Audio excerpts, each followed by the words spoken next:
In a whirlwind of political theater, House Speaker Kevin McCarthy has announced his intention to open a formal impeachment of inquiry of President Joe Biden. But why? As the budget talks loom, McCarthy's move appears less about the nation's well-being and more about appeasing the far right to secure his position. What's the grand accusation against President Biden? Even MAGA Republicans can't answer that with concrete evidence. And yet they plunge headfirst into political spectacle. It appears that politics trumps policy in this Republican-led 118th Congress. This is my 2-minute tirade. Let's start the clock. After every impeachment hearing, there is an inevitable boomerang effect against the Congress doing the impeaching.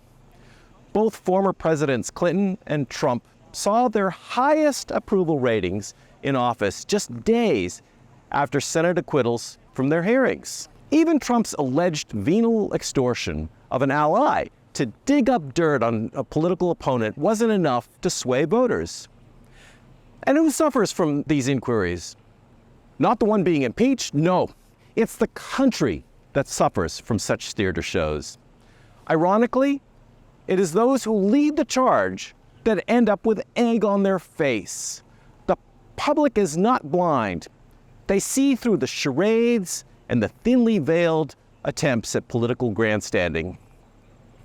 The more such hearings drag on, the more credibility the investigators lose. It's a political Ponzi scheme reminiscent of Bernie Madoff, doubling down on his house of cards, hoping that the public won't notice the foundation crumbling beneath.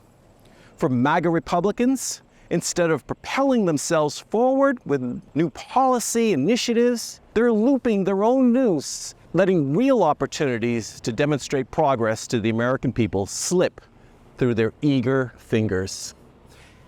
In the end, when the dust settles, it won't be President Biden's legacy that is tarnished, but those who embark on this needless interrogation. From the White House, this is Douglas Christian. And don't forget to look over here at our Friday roundup and also our path to the 2024 election, and over here at my 2-minute tirade. And also do not forget to look at the Baltimore Post-Examiner with their abundance of news throughout the world on all sorts of subjects. And if you like this tirade, don't forget to subscribe. See you next time.